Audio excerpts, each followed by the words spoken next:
Good evening, Razorback fans. Welcome to another episode of the Hawg Talk podcast, live from the Sterling Soap and Roastery Studios, part of the Believe at Buzz Radio Network, where you can hear us on 106.7 in Central Arkansas. All live shows are presented to you by Arkansas Brewing Company in downtown Ozark. I am Porter Hayes, and alongside me, as always, is Adam Hall, and we're also brought to you by Bet Online. Continues to be the fastest and easiest way to place your wagers, including live betting and your favorite casino and card games available to play right from your phone. Head to the website or use your mobile device today to sign up and get in on the action.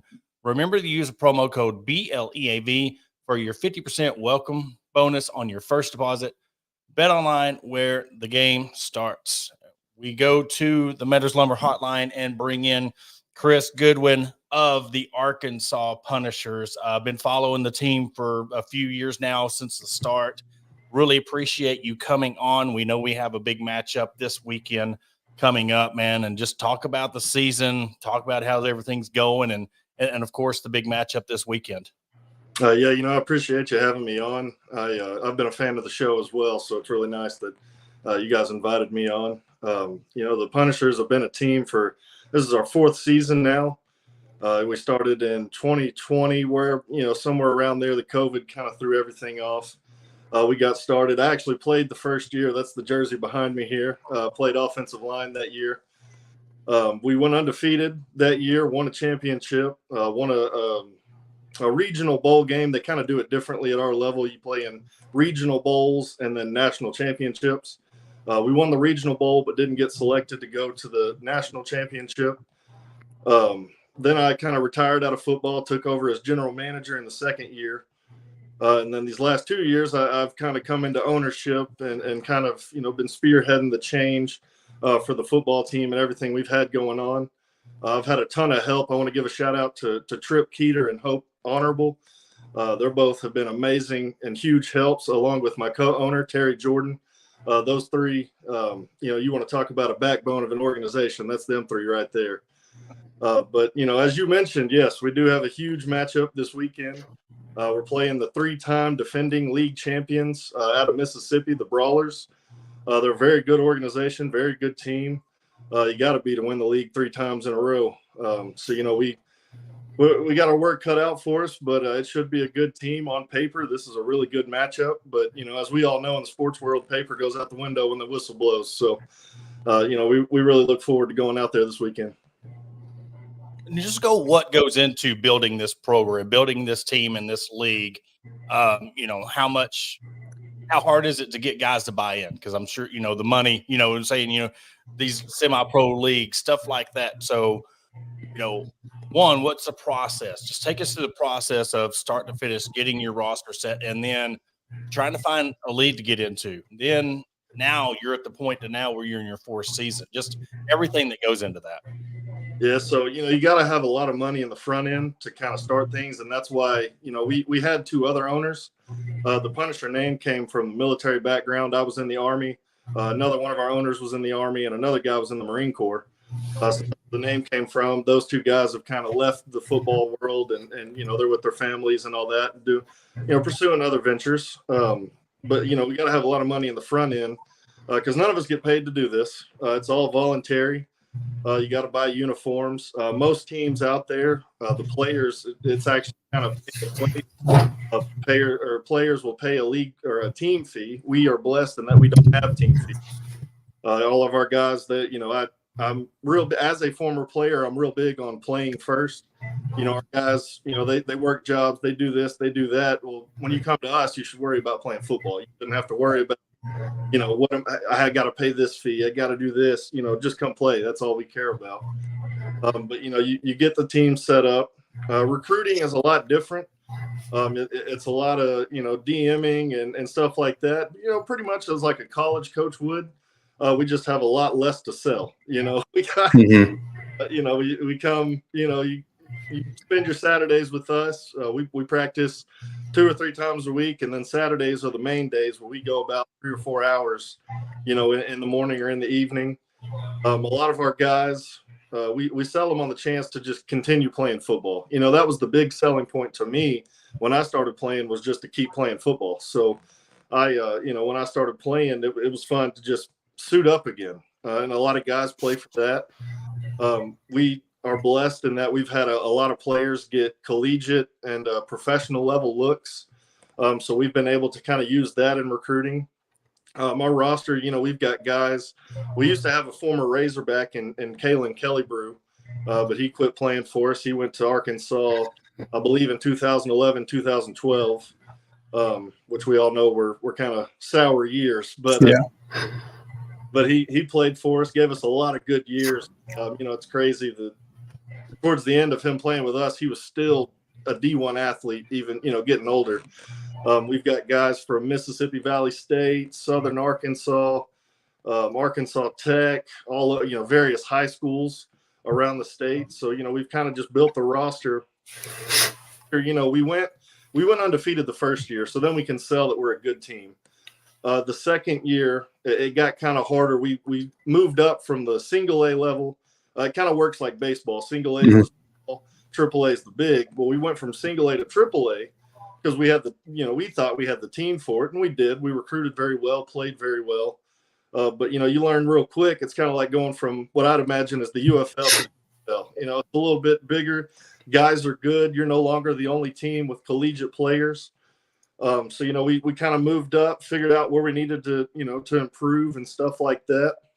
And then moving into this year, we're still at the AAA level. We're playing in the Next Level Football Alliance, which is a regional league. It's Arkansas, Louisiana, Tennessee, Mississippi, and there's one team in Florida that play in our league. So it's a lot of stuff like that. We've been blessed to have some amazing sponsors. Our presenting sponsor this year is the U.S. Air Force. Awesome. Which, as an Army guy, I'm kind of like, okay, yeah. It's good to have the support. Sergeant McCarthy and those guys have been amazing to us. So one of the key things and to continue building is just sponsorships and planning for longevity, or the word. It's a lot of teams at this level don't do that. They're so hyper focused on wins and losses that they don't know what they're going to do next year or the year after that. And that's something, going back to Hope and Tripp and Terry, they kind of focus on this year. Well, I get to focus on the coming years, and that helps in recruiting. That helps in finding a stadium, all kinds of stuff. I mean, it's really, I've been blessed to have an amazing staff. And if there's any other teams watching, that's what you got to do. You got to get you a good backbone, a good solid foundation. What are some of the obstacles that y'all face as a team outside of money and things like that?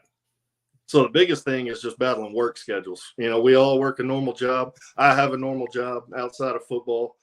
So it's finding time to practice. It's finding ways to communicate with each other.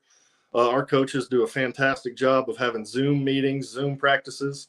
It's not as good as getting out on the field, but you can still get those mental reps. You can still practice and train and all that stuff on your own.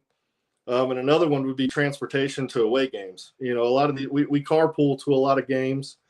And then when we get there, we'll pile 7 guys in a hotel room to try and make it work. And it's worked for us, coming from a military background. I've been stuffed into a tent with 20 other soldiers. So, none of that stuff bothered me. But to some of these guys who have maybe played in college and stuff like that, they travel with us and they're kind of like, I don't know about this. But, it's communication is the big thing to keep those guys bought in. But, yeah, I'd say transportation and travel is a huge. I want to address a rumor right quick. It's asking about the move to Seattle is true. Now, look, as of right now, the Punishers are in Little Rock. Now, tomorrow, they might. I don't know what happens tomorrow. It's on the table. They might be in Seattle tomorrow, but for today, the Arkansas Punishers are still in Little Rock. No, yeah, we're staying in Arkansas. We were just getting in the spirit of April Fool's Day, but a lot of our players, I guess, didn't realize what today was. I had about 20 calls today. Hey, coach, we're moving to Seattle? What's this? And I was like, no, come on, man. What's today? Come on. You just pull a Los Angeles Angels of Anaheim thing and do the Arkansas Punishers of Seattle. Right. Just move out there. Yeah, just right there, right underneath the needle. You know. So just talk about, the roster you have this year, talking about a big game coming up, talk about some of your playmakers. What have you been impressed with this team's roster, and what are you looking forward to coming out of this weekend, especially with a win? Yeah, so this year I've been most impressed with a lot of our rookies and second year guys. This level is built on veterans who kind of just, they play football, they just want to keep playing for a long time. But we got three players out of Bryant: Jalen Davis, Jaden Newbern, and Matavius Singleton. That they came in as rookies last year and really took over. I mean, one of them's a starting corner now, and Jaden. Matavius is a starting receiver and return guy, and then Jalen gets reps at running back. So, and those guys are 19, 20 years old playing with all these guys who just got out of college. So they've impressed me a whole lot. Trayvon Woodard, Keyshawn Davis. There's a lot of our receiving core. DJ Johnson's another guy I want to throw out there. He's battling an injury this year, but he was one of those guys that was real timid about coming to this level, and he just bought into the process before he injured his knee, and he should be coming back real soon. And then Darius Robinson, our quarterback, he's one of those veteran guys that's been at this level for a while. He played out in Salt Lake City for a team out there and then came back.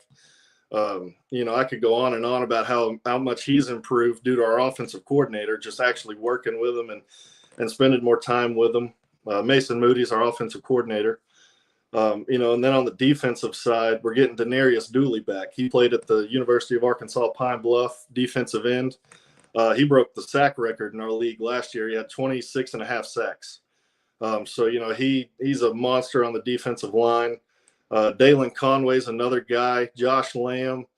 Then you go into the linebacking core. You got Spencer Lambert is a wonderful linebacker. Malik, another good linebacker. And then, in our corners, you got Akemian Parks and then Polo Parks. That's his brother. They play corner and safety. Trajan Doss is another guy. I played high school with him. He's a great athlete back there. And then Jaden's another corner, like I said a minute ago. So a lot of these guys, and a lot of those guys that I've mentioned are rookies or second-year players. I mean, they're brand new to this level. They took it, they really came in and took over and learned what they were supposed to do. They've gotten in the weight room. They've really trained. And a couple of these guys, I don't want to get their hopes up and get their heads big, but a lot of these guys, I've been talking to some college coaches around here, and they could have a chance to get walk-on opportunities if they continue playing like they have been. Switching gears slightly, the Arkansas Unity, the women's football team. Yes. Let's touch on that a little bit. Like, what started that? What are they about, et cetera?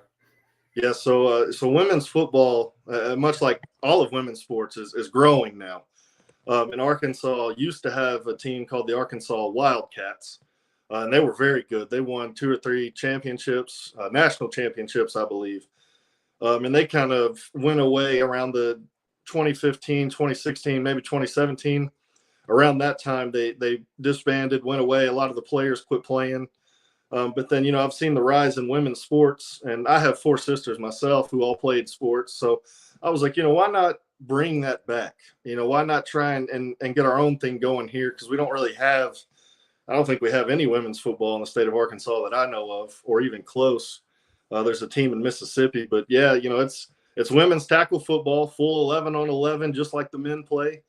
A lot of the championship games at the higher level, I think, were played on ESPN. You may be up on YouTube. So, we're not quite ready to make that jump to the high level right now, but we're still in the early process, just trying to get feelers out there with players. A lot of the old Wildcats, I've talked to them. Their head coach is interested in coming to be the head coach for us. So we're still very early in the process of that, but it'll be in the spring. 2025, I'd like to begin play, but it just depends on recruiting and finding a stadium and stuff like that. But 2026, a long way off, but for sure we'll be up and running by then.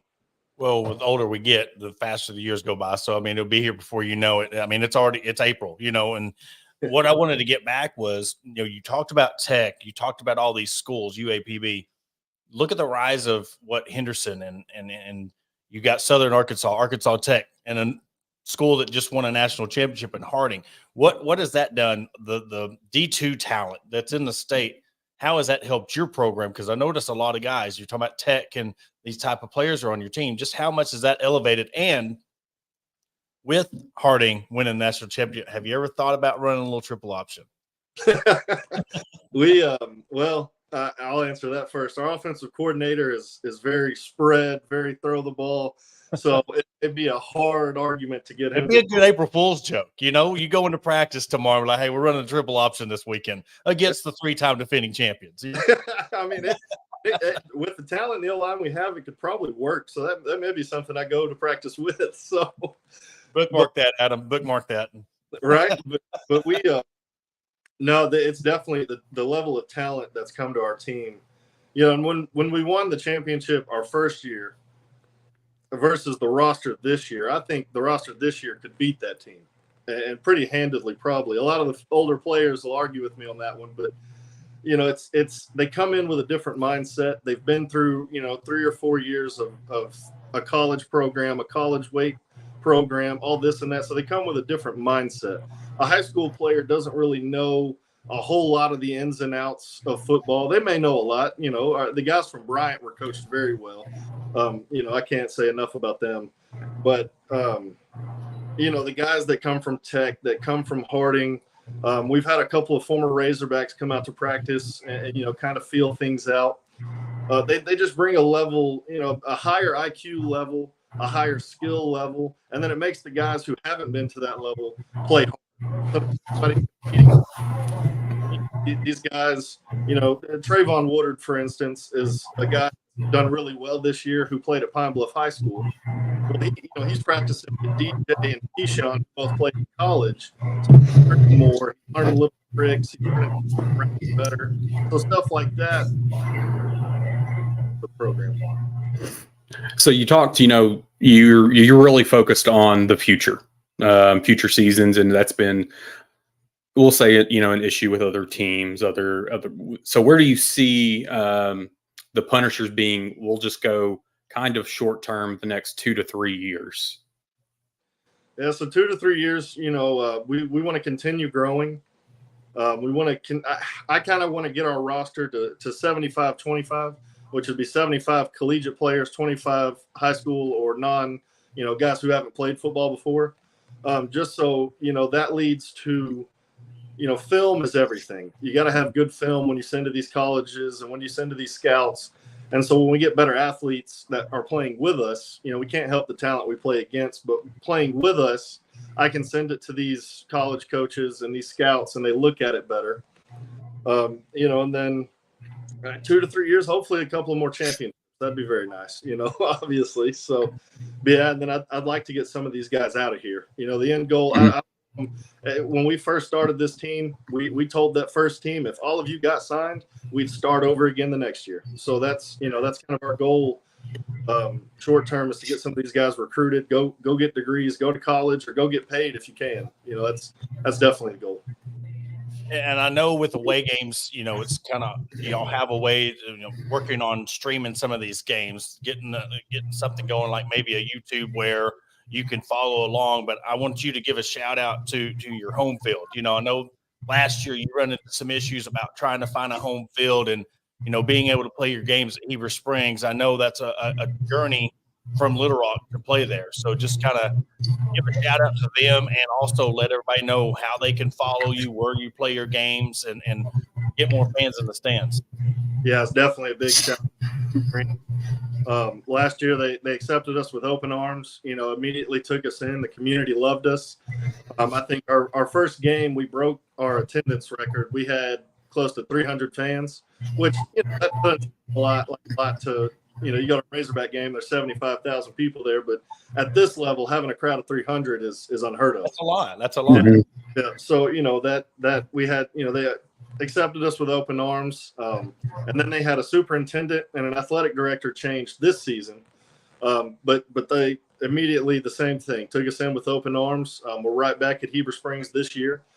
Trip Keeter, another shout out to him. He's a Heber Springs grad. He kind of helped us with all of that. He built the relationship, built the foundation, and then we came in and showed what we were truly about. And then, yeah, you can follow us, on Facebook, Arkansas Punishers, Instagram, Arkansas_Punishers. And then we have Twitter too. I believe it's AR Punishers FB. And then our website is arpunishersfb.org as well. And all of that information's on there. We have an away game this week, but next weekend, April 13th, we'll be right back at Heber Springs, 6 p.m. kickoff, playing another in-state team, the Arkansas Tigers, which should be a good matchup as well. And then we got 2 more home games after that, May 4th and May 18th, I believe. Same time, same place. But, yeah, man, we're super excited. And like I said, like you've said, this weekend, big matchup, 3-time defending champions. So hopefully we can get a win and bring a little pride back to the state, in the spring here.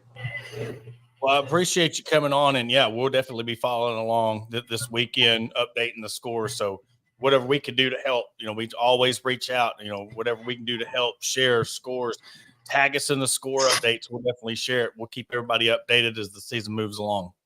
Absolutely. And I personally run all the team social media. So if anybody out there has any questions, just shoot them, shoot a DM. I'll answer anything. Full transparency. That's how you get people to trust. So anything anybody wants to know about our level, about our team, anything, I'll be happy to answer. All right. Well, we appreciate you having on, man, and good luck this weekend, man. Yes, sir. Go Punishers. That was Chris Goodwin, GM. Oh, yeah, that was a good segment. Followed them for a long time. I actually have one of the first, I guess their first season shirts. It's shrunk, I should say. I will not dare say I've gotten bigger, but the shirt shrunk.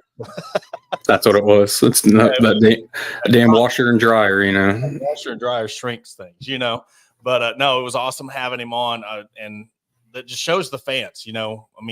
When you talk about building a program, we've seen it with the women's sports at Arkansas go from hardly anybody in the fans. Now you're getting thousands. So for his, program to be one that started off with hardly any following, now you have a room full of people talking about your team and in the stands. So I would love to see them be able to find a home closer to Little Rock. Love the fact that Heber Springs has reached out and really welcomed them. Mm-hmm.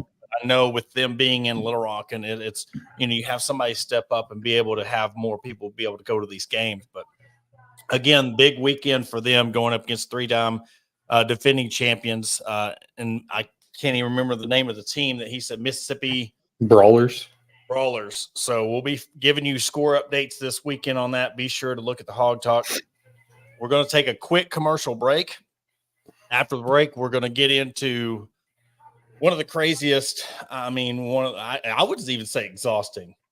It's only a couple weeks in. We're not even doing March Madness, and I'm already exhausted with this whole basketball situation with the head coach. And is he going? Is he staying?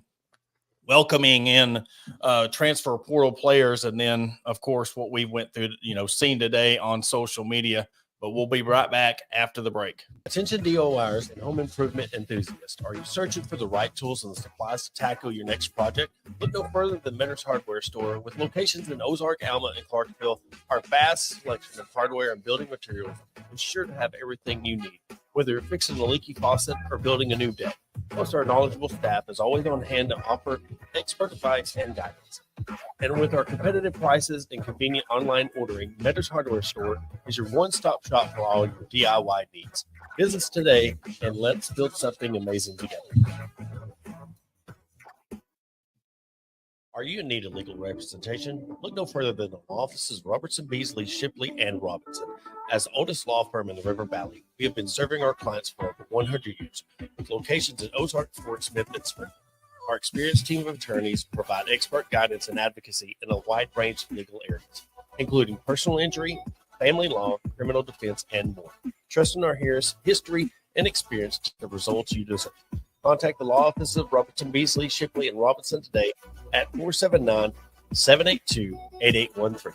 That's 479-782-8813. Are you looking for a place to grab a cold drink and some delicious food? Look no further than Arkansas Brewing Company. Located at 201 South 1st Street in beautiful downtown Ozark, our establishment offers a wide selection of craft beers and tasty eats. But what sets us apart is our welcoming atmosphere and friendly staff. At Arkansas Brewing Company, you'll always feel like part of the family. So visit Destiny and Christopher Brockett and staff today and see for yourself what makes us the go-to spot for locals and visitors alike. Arkansas Brewing Company, come for the drinks and stay for the friends. Searching for premium brewery products that will take your daily routine to the next level? Look no further than Sterling Soap Company. Our handmade soaps, aftershaves, and balms are made with only the finest ingredients that give you the ultimate grooming experience. With a variety of scents to choose from, there's something for everyone. Plus, our products are crafted in small batches to ensure the highest level of quality. So why wait? Visit www.sterlingsoap.com or visit our retail store at 16 West Walnut Street in Paris, Arkansas. Shop our collection and discover the difference for yourself. Upgrade your grooming routine with Sterling Soap Company.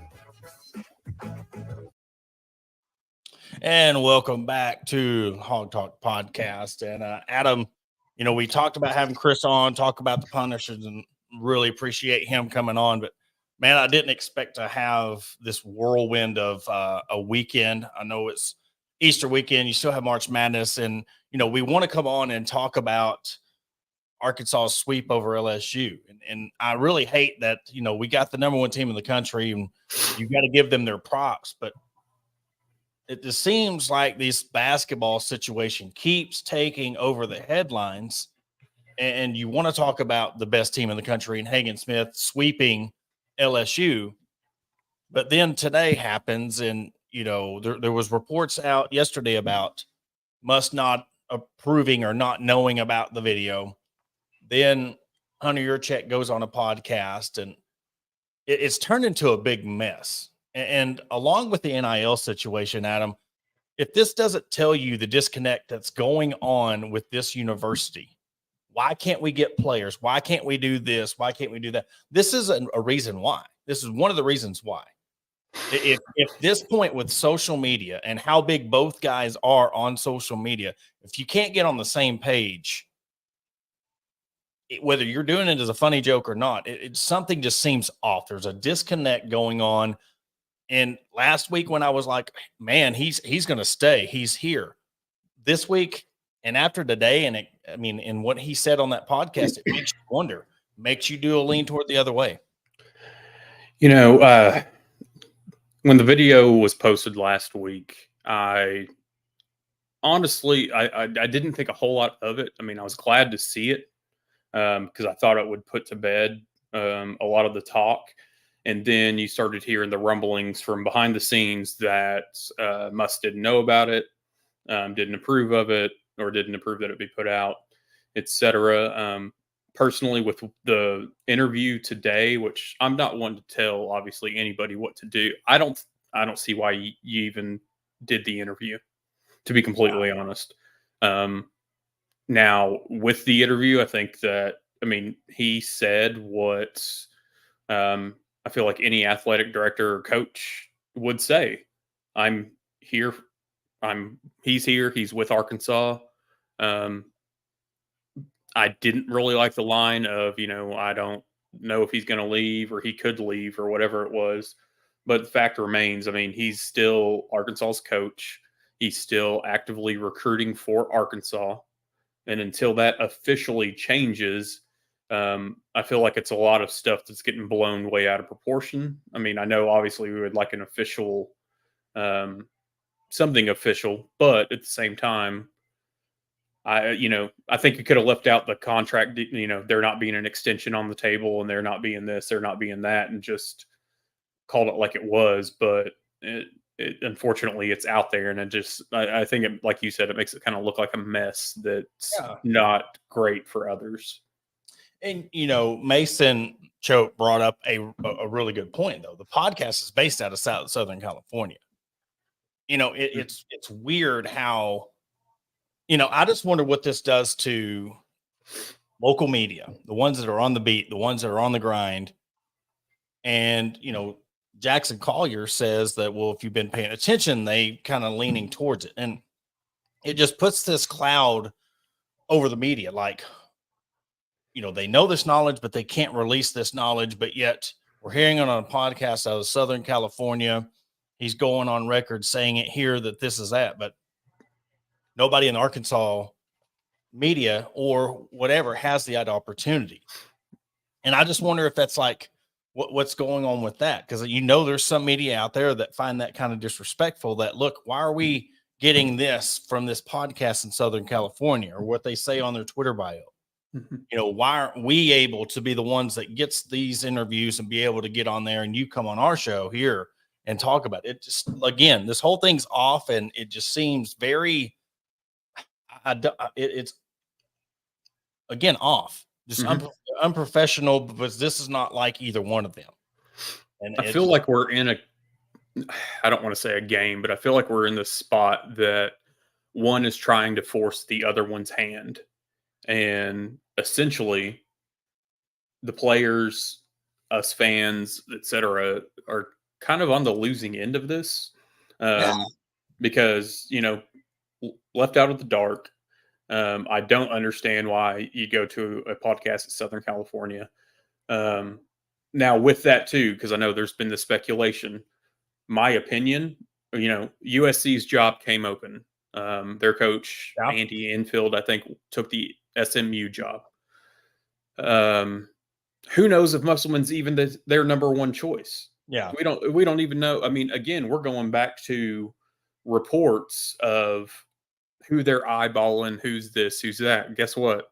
Musselman's name was on those similar reports for Louisville, for SMU, I mean, how many times did we see over the last couple of weeks before all this that, oh, he's going to SMU, he's gone to SMU, and then it didn't happen. So, it's just one of those things that's been created. If he had gone on, I think, a Arkansas show and done this, you probably wouldn't have as many folks that felt a little backhanded with it. Yeah, exactly. And so I think that's why, with the day in social media, it's obviously going to get picked up. I mean, you go on, X and just search Hunter Yurachek and click latest, it's going to show you all the recent, stuff that's been, or top stuff that's been posted out there. So it was obviously something that we are all bound to see. And you would think your ones closer to the program probably, looked at it and, left a bad taste in their mouth. Yeah. And it's, you see it. And again, it's, I don't know. Again, it's just one of the things, like, I wish, because there's always, and this is where the media comes in, the fact of people know information, but they got to wait till what time to say anything. And then when it breaks, they're like, well, as we reported, or what we were trying to say, they come out and say like they know all along. And whether they did or didn't, you're always going to have the ones that didn't say they did. It's almost like we're at the time where say what you got to. I think you should be able to say what's going on.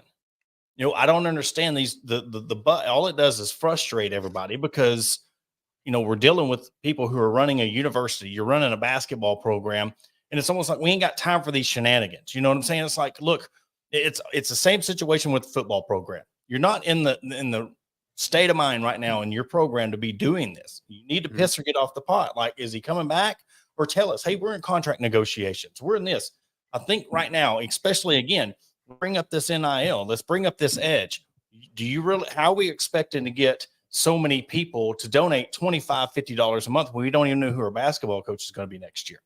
You don't know what state your football program is going to be in, but you're running these games. And I don't care who it pisses off or not. To me, it's these games, these videos, and Musselman's not saying nothing, and he is. And then there's people that are saying, well, y'all don't have the right to say, yes, if you're wanting us to donate our money and you're wanting us to invest in this program, this edge, we have the right to know what are we really investing in?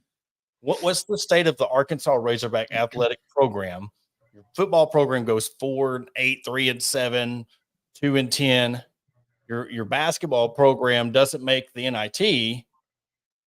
And I'll address this. It's not cowardly if he leaves. We just want to know. We don't want to be led on, or we don't want these games. The man can he's not in any kind of contract. There's no contract on the table. He's paid his dues. If he wanted to go to another job, he can go to another job. But it's at the point where it's frustrating, because look, I want to be talking about the number one team in the country in the baseball program, the one constant that's been good over the last 20 years. But you have these games going on, and weird. I didn't even really get that fired up until I really started talking about it. And I'm like, I just like, you want all this stuff from us. What are you giving us? You're giving us shenanigans in games. It's, I don't know. I don't like it. And I think if they want to keep playing these games, keep playing these games. But what's going to happen, whether he goes, everybody's going to say, see what happened. You, and then the fans get blamed. I don't think none of this goes on the fans. The next person to say shenanigans is going to get pistol whipped. If you've seen Super Troopers, you know. But, you know, and I look at it too from the, you know, I know that he's been actively recruiting, obviously, the portal. I think there's been, which granted, some of this is talk, some of this is rumors. I mean, there's a solid 2 to 4, I think, more players that I've heard are all but committed to Arkansas, to coming to Arkansas. I wonder if the holdup is some of this talk, because here's the thing: is yes, Josh Cohen committed to Arkansas, but the school hasn't officially announced it yet. These players are the ones that are announcing where they're going, but it's not official yet. So if something were to happen, I mean, Josh Cohen could back out. So is that what some of these players are holding out on because they want to know? And you would think that that's a conversation that's being had with the players, which, you know, we're not privy to all of those. But I would think for the sake of your transfer portal recruiting, I mean, these guys need to know, because, you know, coming up, I would say these next 2 to 3 weeks, this month of April, are going to be key when you're going to start seeing a bunch of the top portal guys committing to what schools that they're going to. But here we are talking about, is he here or is he not? Well, we went from who would not want to come to Arkansas to who would, because of stuff like this. I mean, like you look at the year and you look at your guys who's leaving, and you got your guy from UMass, but you brought a guy in, but you still don't know who the coach. I mean, it's just, that is just so wild that you would bring a guy in, visit, he commits to you, Eric Musselman and Arkansas Razorbacks, and we're still having these issues. And to me, you wonder why you're getting passed up. You wonder why Nate Oates could have a better basketball program than Arkansas right now. You can wonder why Rick Barnes is at Tennessee and has a better basketball program right now. I mean, other than all the stuff that went on last year with the Alabama basketball program off the court that bled onto the court, because we all know we don't have to go over that subject again. I mean, they rebounded and now they're in the Final Four. I mean, to really lose one of your best players in Quinterly, who went to Memphis, lose Miller to the NBA, and now you're back in the Final Four. Alabama's, I mean, as of right now, they've done just as enough as Arkansas has. You know, it's definitely something that we hoped and thought was wrapped up, especially with the video that was posted last week. I don't know. I don't know the mindset. I don't know the thought process on either one of their side, Juracek or Musselman. But at the same time, I just feel like we're in a pissing contest that is not going anywhere. Yeah. And that's the thing. And there's no time to waste. Like it's the thing. We need to have a coach, or we need to have a coaching search. You know, it's one of them things, because all it's doing is, guess what? We're at the Final Four next weekend in the national championship game. I mean, all these players are going to be entering the portal. They're going to be gone within 2 weeks. Now, where do you want to be as your program in 2 weeks? Do you want to be looking for a head coach in 2 weeks, and now all these portal players are going somewhere else where they know is going to be? That's the timing of this is so frustrating. Like, we're, again, playing these games, and guess what? You could be losing 2 or 3 guys that could help turn this program around, because that's what needs to happen. You need to turn this program around. If this was coming off a Sweet 16 program, a program that finished 3rd or 4th in the SEC, got bounced out in the Sweet 16, wouldn't be a big issue. I don't even think we'd have this conversation. But the year you've had, you look what's coming in, and you know you have an overhaul, and we're doing this. And it's just something needs to happen quick, because I'm telling you, all these portal players are going to go elsewhere, and then you're going to be like, well, what do we got? Yeah. Well, and I think a I guess, positive side of, what's been going on, the unanswered questions, is the 4 that haven't announced whether they're leaving or not. So, and I'm going to say officially because Caleb Battle hasn't officially said. I mean, we heard and saw the interview on the Rider and Around show. But, we still have Tremont Mark, we still have Trevin Brazil and Bayfall. And I think that it is a positive thing that they're still haven't announced anything officially that they're leaving, etc. For the simple fact that, I mean, he's our coach. So they're potentially staying here because he's our coach. Yep. That, they've probably got a little bit more insight than all of us do. Yeah. And we'll see. We'll see what this, maybe by Thursday when we come back on here and we're talking and going, maybe we have some answers. And sorry for the little, the rant and all that, but it's like at some point it just goes back to, again, just what they're wanting out of us, and this big charge, drive for 5,000. That has a lot. That's a huge part of it. If you can't even see where you're getting your players to buy in or where they're at, they're in limbo. How do you expect the fans to feel? And again, how the season plays, you got football first and then your basketball. Now you're wanting, a lot of the football success plays into the basketball and then goes to baseball. So you really need your football program to kick off, have a great year. I'm telling you, this football program has an 8-9 win season. You're going to have people doing NIL left and right. Then it follows in like we did in 19 with all the success of the basketball, the football, basketball, and baseball. That's what it's going to take. But, the stuff we've seen today and over the last week, it's kind of embarrassing. It's kind of, everybody's already kind of like, look at Arkansas. You're the bottom of the football and basketball world. Yeah, you're number one baseball, but again, look what's had the headlines. But that's all I have to say on that. We're going to switch unless you got something else to add on to that subject. Well, I think it's something that, and this is my last bit on it, is the other fan bases know how to get a rise out of Arkansas fans. Our fan base knows how to get a rise out of each other. Yeah. So it's going to be something that every opportunity given, there's going to be poking and prodding just to get a response out of people. And that's the way it's constantly going to be. Yeah. Well, we're going to move on to the number one team in the country. We'll wrap up the show talking about the number one baseball team getting the sweep over LSU and being able to, we've just added another soft fan base. And while we're poking at each other and we're talking about our own fan base, boy, did LSU just come in and get smoked. Yeah. And I know, they're having a down season, but to get swept, you can't, you're too scared to put your number one against our number one. You try to push him in game 2, you end up losing that in 10 innings, 4-2. And then you can't even follow it with a sweep. You have one of your biggest content guys coming in, trying to make friends with our fan base, and then he gets pissed off and blocks everybody, including us. All I done was wished him well, and I wished him safe travels back to LSU, and I got blocked. Just trying to I caught up Queen better. I think I caught the tail end of all that stuff with that podcast or that show, whatever he is. Because at first, I was having to go do some research on Twitter, like go through a couple days worth of posts just from searching that podcast name. And, I was looking through it and I guess went into Foghorns after the game with the umps and was getting into altercations with fans. Really? Yeah. Don't know how much truth there is to that, but that's what I was going off of. That from, I guess, one of the family members of a waitress there.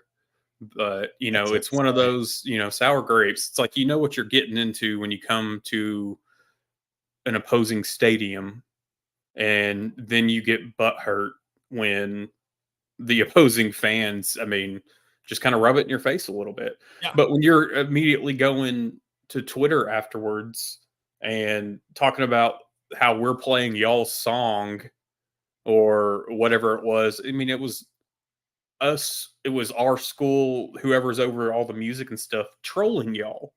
We did it to get a rise out of y'all. Yeah. Well, and they play that every sport.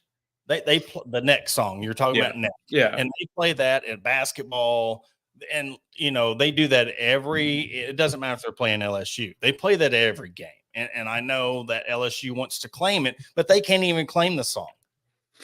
They're not even the ones that started it. They're not even the best band in their state. So therefore they can't claim a song. Yeah, that's their little theme song, but they're just trying to claim things that aren't theirs. And it's funny that you boast a lot of things and you're gonna, this is the year we're going to repeat. You get the best money that, Tommy Tanks, and you try to follow it with Skeens, and you got Tommy Tanks, and you just come in Arkansas, you get embarrassed. And now you have one of your biggest sounding boards, tuck his tail and go back to LSU, and look, give us our grace, guys, because basketball and football hadn't been so well for us. So we're going to boast like crazy when it comes to baseball. You know what I'm saying? We're going to boast about this one. I know that they're extra sensitive when it comes to Peyton Stovall being from the state of Louisiana, but some of the stuff that I saw, which granted, oh God, yeah, that one, yeah, Twitter is a cesspool, like I have said time and time again, but some of the stuff being put out there about Peyton Stovall from Louisiana, from LSU fans, is just absolutely asoine. I mean, the fact that they would have the audacity to actually post that to a public thing, it was beyond me. Well, that's what happens when you have trolls and people who hide behind keyboards. It's probably not their real name or picture. That's the bad thing about social media. It's fun when you have burner accounts just to poke at people, but when you go after somebody and you're saying these derogatory comments, and who's going to answer for it? Because nobody, and I'm saying it's, because it's not a real person, and there's a lot of people. Social media is not real. You're going on Twitter and saying these things, but that's cowardly. You wouldn't say that to anybody's face, or you wouldn't say that with your picture on that profile, your name to back that up. And yeah, nobody deserves that. Arkansas fans are guilty of it. Every fan base does it. It's just, and it's nasty either way. And again, we've said this many times on the podcast here. Like, it's okay to say you suck on the field, or you did this or you did that. But when you go after them personally or start doing derogatory comments personally, that's where the line's crossed. If there was any series that I was worried about this season, especially early on, it was this one, because you've got the defending national champion coming in. That's daunting as it is, but there was a couple times, especially games 2 and 3, that I was just kind of like, ugh, I don't like this. Yeah. Or I was just like, I think it was in the 9th inning, the second game, some of us texting were just like, oh, this is, and it's just, the PTSD from the past, it's just like, oh, all right, we're letting them stay in this game. We're going to end up losing this game. Yeah. And, it comes with it, and they held on. I don't know how many times, I think Friday night, like, I had the final graphic made up, ready to go. And then I'm like, oh, going to the, and I was just kind of like, I should have just waited till the end of the game, till it was final. But I was trying to be ahead of it. And then it goes into extra innings. So I had to alter things, and it was just, yeah. Well, Hagen Smith, again, another killer, performance by Hagen Smith, 6 innings, 10 strikeouts. He gave up 2 earned runs, but I mean, just the what can you say about this guy? What can you say about this whole team? And again, they could have just laid down and just let them win that game, but they fought back, won, pride, get the sweep over LSU, 23-3 overall, 8-1 in conference, 19-1 at home. So that, I mean, you talk about another killer start for Arkansas. And I can't remember what the exact record was, but they said for the last 4 or 5 years in a row, Arkansas has started out, I want to say 23-2 or 22-3 the last 4 years. And I think they broke that streak this year with can't even remember. I know they broke this was their 17th game in a row at Baum that they've won, which I think broke a record dating back to sometime in the early mid 2000s. But this is something that this team is finding ways to win. I know I saw several posts and comments and whatnot that, like, talking about the bats and whatnot. But, I was looking at it like we're playing better pitchers. We're playing better, fielding talent. So this is going to happen. We're not playing teams that right now, especially like LSU coming up with Ole Miss, even with them having a downtime, whatever. We're playing teams with better talent. We're not going to necessarily go out and crank out 11, 12, 13 runs. So you've got to find the ways to win in the 4-3 games, and the games that are just where your bats aren't lining up. You're only getting 6, 7 hits. It's going to happen. Yeah. But that's what makes championship teams. You're going to need that pitching. And talking about the softball program just a little bit, that's where we've talked about if that softball program gets that solid rotation where they can lean on their pitching when they need to, and they can lean on their hitting when they need to. You're going to be in Oklahoma City, and they've kind of struggled with that. They're in a battle right now to win the series against Georgia. But back to the baseball team, you got Ole Miss coming up. You got Arkansas State tomorrow. And then you have Ole Miss. I mean, and we talk about Peyton Stovall. He went 8 for 16, 2 home runs, 7 RBIs for the week. I mean, that's the thing where you're getting top notch from Peyton Stovall. You're getting top notch from Hagen Smith, and just getting timely hits. Look at Diggs. I mean, wasn't he 0 for 4 when he hit that home run? Mm-hmm. 0 for 3, 0 for 4. Yeah, he was 0 for at that point. Yeah, he was 0 for. And look, another thing to really put icing on the cake. Arkansas has won 4 of the last 5 series against LSU and swept the last 2 home weekend series against LSU. So 8-1 again on the season in SEC play, and another, look, Ole Miss is just like LSU. It don't matter what the record is, they're coming in hot.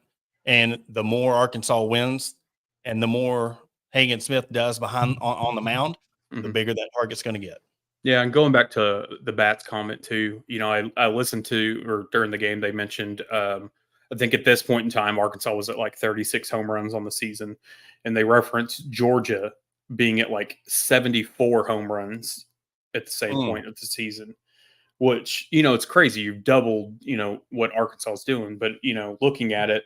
Well, granted, Georgia's 22-6, but they're 4-5 in the conference. Yeah. So those bats, those home runs, when you come against great pitching, it's not going to always be in your favor. So we don't play Georgia during the season, but I would say come SEC tournament time, and then if they seemingly will make it to postseason. It could be a completely different story for them. Yeah, and again, we've seen what that does. That we see what when it comes to I keep on bringing up Tennessee and the stellar team that they had. You just look at what they did, and then when they get to postseason play, and I'm actually trying to go into Georgia and see that they're if they have their SEC stats. So like Arkansas, you can look up season and then SEC stats. So it's not coming up right now. I might have to go to the SEC, but Charlie Condon has 19 home runs on the year for Georgia. So, and then Corey Collins has 12. So they got a couple of guys that can hit. They're at 82 home runs right now on the year. So it went up. Yeah. Yeah. I mean, that's impressive. I'm trying to see if I can pull up the SEC baseball stats just to see if. But no, there's pulled. I have it. There's pulled up. So I'm trying to see who's leading home runs in SEC play. It looks like Corey Collins is leading them. No, how many he's home got runs? 7. Colby Branch has 9. Okay. What about Charlie Condon? Charlie Condon, where is he at? He is at 5 home runs in SEC play. There, so only 5 of his 19 home runs are in SEC play. And then you look at who'd you say Collins? How many has he hit? Corey Collins is at 7. So 7 of his 12. So he's kind of flipped. Most of his are in SEC play, but yeah. So how many total home runs did you say? 82. 82 total. 82 total. Yeah. So 23 of those 82 home runs have been in SEC play. And that's still a lot. We're just a Mhm. few series in. So you just look at So what did I say? They were 2-4 four and in some, SEC. 4 and 5 in conference. Yeah. So in 9 games, they've hit 23 home runs. And that, and again, I mean, those solos, so they're going to be solo home runs, 2-run shots. When you're still losing the game, you lost, you got swept by Kentucky. You beat Alabama 2 out of 3. No, you swept Alabama, and then you lost the series against Tennessee. So you've only won. You've played 3 SEC series. You swept Bama, and then you've lost your other 2 series. Mm-hmm. I mean, that just shows you got to have pitching, and that's what we have, a very balanced roster this year. I mean, and I'm looking at like one of their games, Northern Colorado. I mean, they won 11-1, 19-1, 14-6, 11-1. I mean, so it's one of those, you had them stacked. Now, granted, you lost to Kentucky 16-10. But you get into SEC play, lost 9-3, lost 12-2. That game was postponed, won 9-5. So it's significantly changed into SEC play. Yeah. And you got them yahoos, like, I don't know if you've seen the yahoo from Oregon State that was trying to justify Oregon State being better than Arkansas. One, you lost head to head to Arkansas, neutral site, and you're trying to justify that, and then you go get waxed by USC. I mean, one game was 17-1. Mm-hmm. And it was like right after he posted. He took it like a champ. He didn't try to crawfish. He took the L, a massive L, because everybody was coming at him. But you got to respect, and I think that's what Arkansas does very well. And having Dave Van Horn, he respects and knows that this is the SEC. This is college baseball. Even going into a game like tomorrow night, you know what you're getting into. Hell, they've battled with Little Rock. They've battled with Arkansas State. They've battled with Grambling. They've battled with these smaller schools. They know that you go into each game being humble, and you have the success that Arkansas has. Mm-hmm. I mean, this is, I've said it multiple times, and we get on a high horse with this team year after year, but just, top to bottom, this is the most put together team, most put together roster that I have seen that Dave Van Horn's had. Yeah. And it's good because the coaches deserve this. I mean, I know the players, but as much heat as Hobbs and Thompson have taken, and even Dave Van Horn sometimes, about this in-game decisions and stuff, it's like they deserve a national championship because how much hard work they put into this team. And they catch a lot of flack with, if a pitcher gets hurt, we'll see do we need a new pitching coach? Will they go 0 for a weekend? Do we need a new batting coach? And they keep on coming through, again, being that constant, right along with the track program, constant program that we know is going to get us to the postseason, super regional. Yeah, they haven't won a national championship yet, but it's that consistency and knowing we can count on them. And it's all led by Dave Van Horn and the program, the type of program he runs, and that expectation that is expected out of whoever comes into that program. 100%. Just a quick update, though. The softball's tied 2-2 in the top of the 5th with Georgia.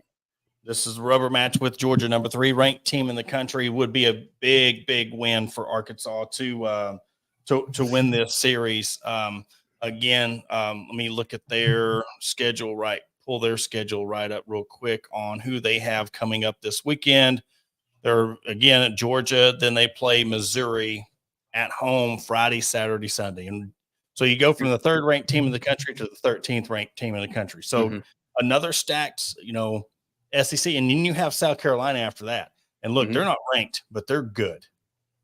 They got Lana Vaughter from Stanford, I believe, and I really wanted her to come to Arkansas. There was 2 pitchers that Maxwell from OSU and Vaughter from, I believe she went to Stanford. I really wanted them to come to Arkansas, and I think that was part of Deifel's plan to get a couple of those pitchers like that. And you just imagine 2 All-American pitchers with this lineup, along with the returning rotation. That would have been a deadly team. Yeah, and something to look at too is the game tonight. It's on the SEC Network right now. 2 of the 3 games this weekend for softball is on SEC Network. We know that with baseball and softball and how many games there are, the majority of the games are on SEC Plus. So this is definitely the time that, if you don't like SEC Plus, you don't use SEC Plus, make sure you're watching them when they're on, national television. Because I think only one of the Ole Miss games is on national TV this weekend in baseball. And we can't forget about the gymnastics being, hosting the regional. That's big. Another thing that's going on this weekend. So if you're not able to get a baseball ticket, please go out and support the gymnastics team. Get a ticket, go inside Bud Walton Arena and watch the regional. But before we go, have to give a shout out to Four Fathers. Polo company, amazing shirts. Had to get the Turf Dad. A lot of cool features, a lot of cool designs. If you really go into their website, they have like a Game Dad, and it's got a bunch of controllers in the design, or donuts and stuff, and it's just a bunch of cool designs. And really proud to kind of be partnered up with them. Thanks for the hookup for the shirt. And if you put in the Hawg Talk code at checkout, you get 20% off your order. So go to the website, look them up on Facebook, Four Fathers, FORE Fathers. Look through all of their stuff, their shirts. They have kids shirts. So I know Easter's past, but we're coming into the springtime and summer. So definitely give them a look out. Don't forget to use the promo code Hawg Talk. And while we're talking about the Hawg Talk promo code, when you get off here, download the Autograph app. If you have not already downloaded it, put in the code Hawg Talk. Get it all the latest. Our podcast will be right after this, already uploaded onto the app, along with some great articles, Fan Zone. Follow along with some of your favorite content from around the state. It's a great app. And again, got to thank Four Fathers for the shirt. Yeah, if you want, I'm currently in the fan portion, number 1. So if you need to dethrone me, hop on there and dethrone me. But yeah, and then, tonight, Monday night, everybody knows across Arkansas, watch the weather, folks. Yes. Everybody be safe tonight. Yes, definitely. Yes. Well, that will do it for this episode of Hawg Talk Podcast. For Adam Hall, Porter Hayes, again, presented to you by Arkansas Brewing Company, Sterling Soap, Bet Online, and the Buzz Radio Network. We will catch you on Thursday.